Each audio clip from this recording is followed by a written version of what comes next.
അഭിഷേകത്താൽ ശുദ്ധീകൃതനായി തീർന്നതുപോൽ നിൻ ജനതയിൽ കൃപ തൂകും തൈലം ഞങ്ങളൊരുക്കുന്നു. നാഥ ശുദ്ധി പകർന്നിടണേ.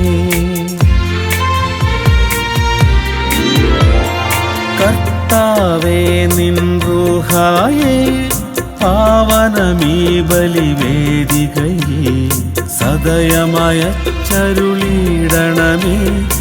അനുതാപത്താൽ മനമുരുകും ഞങ്ങളെയും നിൻ തൈലത്താൽ പാവനരാക്കാൻ കനിയണമേ. അഭിഷിക്തരിൽ നീ കർത്താവേ ചിന്തിയ പോൽ നിൻ വരനിരകൾ ഞങ്ങളിലും നീ ചൊരിയണമേ. യേശയ്യാക്കും ശ്ലീഹർക്കും നൽകിയ പോലിൻ അഭിഷേകം ഞങ്ങൾക്കും നീ നൽകണമേ.